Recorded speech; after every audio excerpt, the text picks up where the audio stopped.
Samajwadi party एक बार फिर से ईवीएम की ईमानदारी पर सवाल उठा रही है। समाजवादी पार्टी उस पति की तरह हो गई है जो अपनी पत्नी पर बेहुदा शक करते करते एक दिन उसकी हत्या कर देता है। ये हम नहीं कह रहे हैं, बल्कि देश की अन्य लोकतांत्रिक संस्थाओं की तरह चुनाव आयोग पर भी विश्वास करने वाला हर भारतीय और उत्तर प्रदेश का नागरिक कह रहा है। सवाल उठाना जरूरी है, हर चीज पर, हर व्यवस्था पर सवाल उठाया जाना जरूरी है। लेकिन समाजवादी पार्टी का अगर आप पैटर्न देखें तो वो काफी हद तक अतिवादी और कुंठाग्रस्त लगता है। चुनाव से पहले अधिकारियों की पोस्टिंग पर सवाल उठाया, चुनाव के दौरान मतदान करने वाले कर्मचारियों पर सवाल उठाया और अब समाजवादी पार्टी ईवीएम मशीन पर सवाल उठा रही है। यानी पूरे के पूरे जो चुनावी प्रक्रिया है, चुनावी व्यवस्था है, सपा उस पर भरोसा नहीं करती है। कितनी अतार्किक है यह बात, या फिर ईवीएम मशीन को कितनी बार अग्नि परीक्षा देनी होगी इस चीज को साबित करने के लिए कि वो उस देश का मुस्तकबिल तय करने वाले वोटरों के प्रति ईमानदार है। बीते 10 वर्षों में हर उस चुनाव में इस सवाल को मजबूत किया गया है जहां पर एक पक्ष जीतता हुआ नजर आता है और बेहद जिम्मेदार लोगों की तरफ से गैर जिम्मेदारी से कहा गया कि ईवीएम चुनाव करने और करवाने की वर्तमान में सबसे उपयुक्त साधन नहीं है। आप एग्जिट पोल के दावों पर सवाल उठाइए, माना जा सकता है, लेकिन एक प्रक्रिया पर पूरा का पूरा सवाल उठा देना जो बीते कम से कम 20 वर्षों से इस देश को आगे ले जाने वाली अनगिनत सरकारें, अनगिनत राज्यों में और देश में चुनती आई है, और उसी कड़ी में उत्तर प्रदेश जैसे विशाल और गौरवशाली राज्य को चलाने वाली सरकारें भी इसी मशीन ने चुनी है। और इन्हीं तर्कों की वजह से हम एग्जिट पोल के दावों की जगह आज बात करेंगे कि क्यों हर हारती हुई पार्टी, उसमें समाजवादी पार्टी सिर्फ कोइंसिडेंस है, सिर्फ एक जो कहा जाता है कि तात्कालिक नाम है वो समाजवादी पार्टी है, हर हारती हुई पार्टी ईवीएम की विश्वसनीयता पर सवाल उठाने लगती है। आज इसी पर बात करेंगे। नमस्कार, मेरा नाम है अनुराग मिश्रा और आप देख रहे हैं जनता जंक्शन शो। ओम प्रकाश राजभर और समाजवादी पार्टी के कई बड़े जो नेता हैं उनके ट्वीट्स आज हमारी इस चर्चा का आधार हैं। सबसे पहले ओम प्रकाश राजभर का ट्वीट पढ़ते हैं और देखते हैं क्या कुछ वो लिख रहे हैं। वो लिखते हैं, उत्तर प्रदेश की जनता का जनादेश सपा और सुभाषपा गठबंधन आ रही है, टेलीविजन पर ध्यान ना दें, जब तक गिनवाई नहीं तब तक ढिलाई नहीं। और आखिर में लिखते हैं, ईवीएम मशीन पर हमेशा ध्यान रहे। यह समाजवादी पार्टी के मुखिया से लेकर के निचले स्तर तक के कार्यकर्ता हर किसी का बयान है, और यह सिर्फ ओम प्रकाश राजभर का ट्वीट नहीं है, यह उन सब का प्रतिनिधित्व करता है। एक सवाल बहुत छोटा सा, हर जाति का समर्थन करने वाली सरकारें इस प्रदेश में रही हैं जिनमें नेताओं का अधिकतर बहुत साफ सुथरा मानना होता है कि वो इस जाति का प्रतिनिधित्व 100% सुनिश्चित करेंगे प्रदेश में। अखिलेश यादव भी उसी कड़ी में आते हैं और वो गुरेज नहीं करेंगे, मैं ये उम्मीद करता हूं, ये कहने में कि वो यादव जाति की पार्टी है। तो क्या इन 5 वर्षों में अखिलेश यादव उत्तर प्रदेश की सत्ता में जब रहे थे, उस वक्त पर उत्तर प्रदेश के स्कूलों में पढ़ने वाले अन्य जाति के लड़कों ने यह सवाल उठाया कि अखिलेश यादव की सरकार है, हम लोग अपनी कॉपियों पर नजर बनाए रखना चाहते हैं, कहीं अखिलेश यादव जाति के लड़के को ज्यादा नंबर ना दिलवा लें और अन्य जातियों का नंबर कम कर दें। और यहां पर मैं एक चीज साफ कर दूं कि मुझे किसी भी जाति से कोई समस्या है और ना किसी को होनी चाहिए, जिसको है वो संभवतः मानसिक रूप से विक्षिप्त होगा। खैर, उन बच्चों ने कभी ये सवाल नहीं उठाया। क्यों नहीं उठाया? क्योंकि व्यवस्था बनाई ही इसीलिए जाती है ताकि उस पर यकीन किया जा सके, और हर व्यवस्था को कई मानकों पर तोला जाता है, उसके बाद इसे सब पर लागू किया जा सकता है। ईवीएम के साथ भी ऐसा ही है। अब ऐसा नहीं है कि ईवीएम आखिरी सत्य है, ईवीएम पर सवाल उठना चाहिए। ईवीएम सही फैसला देने में नाकामयाब हुई है इतिहास में। कोर्ट में इस बात को खारिज किया गया है कि ईवीएम 100% सही फैसले दे सकती है एक वक्त पर। इस पर लंबी बहस चली है, सब कुछ सत्य है कि उस पर सवाल उठा है। आपको हम इतिहास बता देते हैं अपनी तरफ से कि ईवीएम का इतिहास क्या है और उसका भाजपा के साथ कनेक्शन क्या है। इससे उसके बारे में फिर आगे बात करेंगे। ईवीएम का इस्तेमाल भारत में पहली बार 1982 में केरल विधानसभा चुनाव के दौरान होता है। तब 50 पोलिंग बूथों पर एक प्रयोग के तौर पर इनका इस्तेमाल हुआ था, लेकिन यह चुनाव विवादों में आ गया क्योंकि ईवीएम की उपयोगिता पर सवाल उठाते हुए सुप्रीम कोर्ट ने उसका मतदान खारिज कर दिया और इन 50 पोलिंग स्टेशनों पर दोबारा बैलेट पेपर से चुनाव करवाने का आदेश दिया गया। अपने फैसले में सुप्रीम कोर्ट ने यह कहा था कि ईवीएम को तब तक इस्तेमाल नहीं किया जा सकता है जब तक इस पर कोई स्पष्ट कानून न बन जाए। इसके बाद 1988 में संसद में पहली बार रिप्रेजेंटेशन ऑफ पीपल एक्ट 1951 में संशोधन किया गया और ईवीएम के इस्तेमाल को मंजूरी दी गई। नवंबर 1998 में प्रयोग के तौर पर 16 विधानसभा सीटों पर ईवीएम का इस्तेमाल किया गया। तब मध्य प्रदेश और राजस्थान में 5-5 सीटों पर और दिल्ली में 6 सीटों पर ईवीएम का प्रयोग हुआ था। इसके बाद साल 2001 आता है, उसमें तमिलनाडु, केरल और पश्चिम बंगाल के विधानसभा चुनावों में सभी सीटों पर ईवीएम का प्रयोग हुआ। अलग अलग जगहों पर अलग अलग पार्टियों की सरकारें बनी और लगभग मान लिया गया कि ईवीएम सही फैसला दे रही है।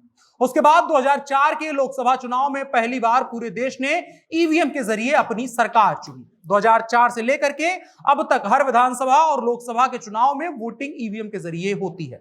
तो 2004 में जब पहली बार ईवीएम से होती है वोटिंग, तब किसकी सरकार उस वक्त थी? अटल बिहारी वाजपेयी की, भारतीय जनता पार्टी की। वही लोकसभा में चुनाव में इंट्रोड्यूस करने की बात करती है कि ईवीएम यहां इंट्रोड्यूस कराया जाए। ईवीएम से चुनाव होते हैं और भारतीय जनता पार्टी चुनाव हार जाती है।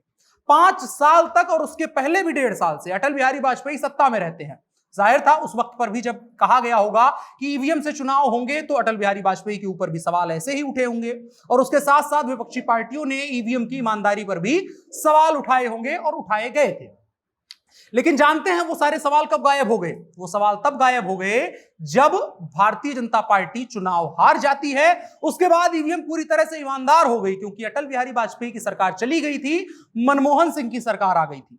इस बात से यह साबित होता है कि ईवीएम का इतिहास रहा है कि अगर सत्ता पक्ष चुनाव हार जाता है और भले ही विपक्षी पार्टी उसी चुनाव में ईवीएम की ईमानदारी पर सवाल उठाया हो, लेकिन अगर वही विपक्षी पार्टी सत्ता में आ जाए तो ईवीएम पूरी तरह से ईमानदार साबित हो जाती है। मतलब ईवीएम की ईमानदारी साबित करने के लिए सत्ताधारी पार्टी को अपनी कुर्बानी देनी होगी, तभी जाकर के विपक्ष की नजरों में ईवीएम ईमानदार रहेगी। और ये एक चीज ध्यान दीजिए, ये जो ईवीएम पर सबसे ज्यादा सवाल उठे हैं वो इन्हीं से, जो एक पार्टी है भारतीय जनता पार्टी जिसको कहते हैं, उसकी सरकार के दौरान उठे हैं। और अगर इसके खिलाफ आपके पास एक भी तर्क है तो बताइए कैसे पश्चिम बंगाल के चुनाव में ईवीएम ईमानदार हो जाती है और उत्तर प्रदेश में आकर के उसकी ईमानदारी पर सवाल उठने लगते हैं। और अब यह मामला देखने में ऐसा लगता है कि भारतीय जनता पार्टी के पक्ष में ईवीएम रहती है और बात यहां तक पहुंच चुकी है। अब इसमें पक्ष विपक्ष नहीं रह गया है। अगर भाजपा चुनाव लड़ रही है और चूंकि ईवीएम से ही चुनाव लड़ा जाता है भारत में, तो फिर सवाल उठना ही उठना है, अगर वहां पर वो सत्ता में है या विपक्ष में, चाहे जहां हो। पश्चिम बंगाल में यही हुआ था। पश्चिम बंगाल में ममता बनर्जी का शासनकाल था, उसके बावजूद भी ईवीएम पर सवाल उठाए गए। कहा गया कि भाजपा वाले ईवीएम के साथ गड़बड़ी कर रहे हैं। वहां से सबक लेना चाहिए था कि एक सिग्निफिकेंट संख्या में वहां पर हत्याएं हुई थी अलग अलग पार्टियों की, यानी वहां पर भारतीय जनता पार्टी कम से कम उतनी ज्यादा ताकतवर नहीं थी। और सवाल है कि कैसे इतनी ताकतवर हो सकती है कि वो ईवीएम से छेड़छाड़ कर दे। और ये सारे आरोप एक रोज शांत हो जाते हैं उस रोज जब पश्चिम बंगाल में ममता बनर्जी फिर से चुनाव जीत जाती हैं। अगर अखिलेश यादव को ईवीएम की ईमानदारी पर शक है या किसी विपक्षी पार्टी को शक है तो पश्चिम बंगाल के नतीजों पर भी सवाल उठने चाहिए थे, लेकिन ऐसा नहीं हुआ क्योंकि वहां पर भाजपा चुनाव हार चुकी थी। और ऐसा ही उत्तर प्रदेश में होगा। अगर भारतीय जनता पार्टी उत्तर प्रदेश का चुनाव जीतती है तो विपक्ष के लोग ना तो अपने कार्यकर्ताओं पर दोष मढ़ेंगे, ना अपनी स्ट्रेटेजी पर दोष मढ़ेंगे और उसका एक तरीके से पुनर्विचार करेंगे, ना अपने नेताओं पर सवाल उठाएंगे कि आपने भैया कैसे काम किया। और मुझे लगता है शायद जब प्रेस कॉन्फ्रेंस में ये कहा जाता है ना, एक तरीके से बना हुआ है कि मैं जनादेश को स्वीकार करता हूं, जनता ने हमें अस्वीकार किया है, जिनको स्वीकार किया है वो प्रदेश के लिए अच्छा काम करें, उसके पहले जनता के आदेश पर ही सवाल उठाया जाएगा और कहा जाएगा कि भैया ईवीएम तो बेईमान है इसलिए हम चुनाव हार गए। ये मत था जो एक तरीके से, जो वर्तमान में एक तरीके से देखने को मिल रहा है हमको, खास करके समाजवादी पार्टी के, चाहे वो ओम प्रकाश राजभर हो, रामगोपाल यादव हो, उसके अलावा जितने भी नाम हैं, शिवपाल यादव से लेकर के अखिलेश यादव भी वक्त बेवक्त पर उठाते रहे हैं, राकेश टिकैत ने उठाया है, तमाम लोग ये सवाल उठा रहे हैं कि ईवीएम बेईमान है। आपको तय करना है कि आप सत्ता का जो एक तरीके से चुनने का तरीका है, जो भारत के लोकतंत्र को चलाने का तरीका है, जो व्यवस्था है, उसमें आप विश्वास करते हैं और जनता का आप विश्वास मजबूत करना चाहते हैं सरकारी संस्थाओं के प्रति, या फिर उसे कमजोर करने की कोशिश कर रहे हैं।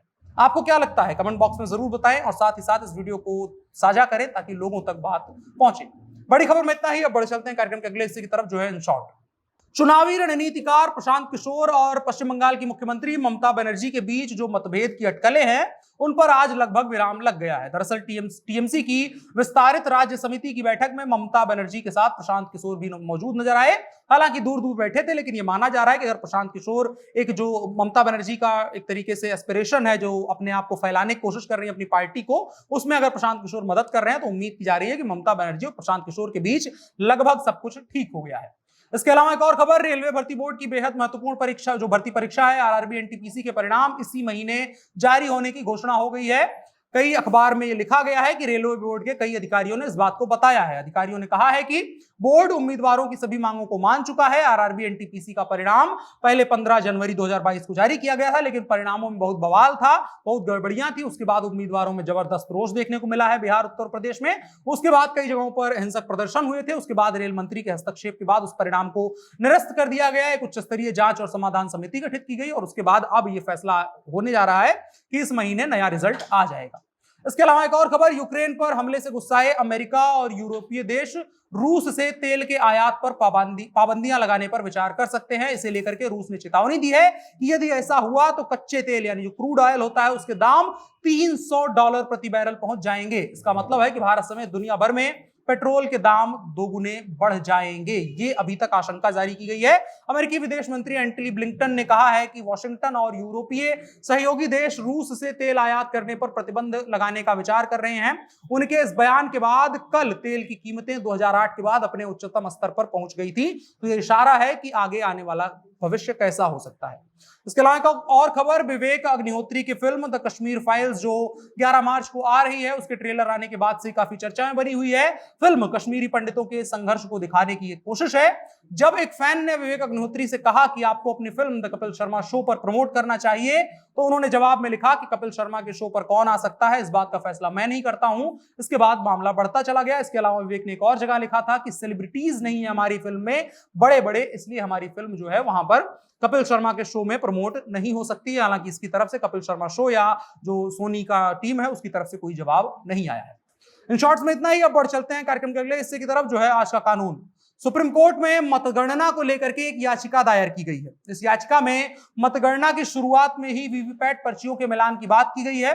सुप्रीम कोर्ट इस मामले में बुधवार यानी कल सुनवाई करेगा। हालांकि कोर्ट ने कहा है कि परसों मतगणना है, इसलिए यह देखना होगा कि इस मामले में अब कोई नया आदेश दिया जा सकता है या नहीं। सीजीआई ने यह भी पूछा कि 11वें घंटे के दौरान कोर्ट का दरवाजा क्यों खटखटाया जा रहा है। उन्होंने कहा कि आप आखिरी मिनट में पूछ रहे हैं तो हम आपकी कैसे मदद कर सकते हैं। परसों गिनती हो रही है, अगर हम इसमें कल सुनवाई भी करते हैं तो क्या हम सभी राज्यों को ऐसा कोई दिशा निर्देश जारी कर सकते हैं। सीजीआई रमना ने इस दौरान इस संबंध में 2019 के एक दिशा निर्देश का भी जिक्र किया। वो 8 अप्रैल के सुप्रीम कोर्ट के एक आदेश का जिक्र कर रहे थे, जिसमें शीर्ष अदालत ने निर्देश दिया था कि जिन ईवीएम के संबंध में वीवीपैट पेपर ट्रेल का सत्यापन किया गया है उनकी संख्या 1 ईवीएम से बढ़ा करके 5 ईवीएम प्रति विधानसभा कर दी जाए। यह आदेश अलग अलग राजनीतिक दलों के नेताओं के द्वारा दायर की याचिका में पारित किया गया था, जिसमें कम से कम 50% मतदान केंद्रों के वीवीपैट पेपर ट्रेल के भौतिक सत्यापन की मांग की गई थी। हालांकि कोर्ट इसमें कोई बहुत बड़ी कार्रवाई करेगा या आदेश देगा, ये बहुत संदेह है और इसमें कुछ होने जाने वाला है नहीं, उम्मीद यही है। आज के कानून के हिस्से में इतना ही। अब बढ़ चलते हैं आखिरी हिस्से की तरफ, जो है नसीहत। आज अंतर्राष्ट्रीय महिला दिवस है और मुझे लगता है कि जो मेरा सबसे पसंदीदा शेर है वो आपको फिर से सुनाया जाना चाहिए। मजाज साहब का शेर है जो मैं बार बार दोहराने की कोशिश करता हूं अपने दिमाग में कम से कम। तेरे माथे पे ये आंचल बहुत ही खूब है, लेकिन तो इस आंचल से एक परचम बना लेती तो अच्छा था। बड़ी इसकी दिलचस्प कहानी है, कहीं आप पढ़ने की कोशिश करिएगा कि किन हालातों में ये शेर मजाज साहब ने लिखा था और कितना बड़ा संदेश इस दुनिया की महिलाओं के लिए था। उम्मीद करते हैं आप भी यही संदेश दुनिया तक पहुंचाएंगे और एक बेहतर दुनिया बनाने की कोशिश करेंगे। फिलहाल के लिए इतना ही, बाकी मौज करिए, फिर मुलाकात होगी। आज के जनता जंक्शन शो में इतना ही। मेरा नाम अनुराग मिश्रा है, आप जनता जंक्शन देख रहे थे। कैमरे पर मेरे साथ ओम प्रकाश थे। शुक्रिया।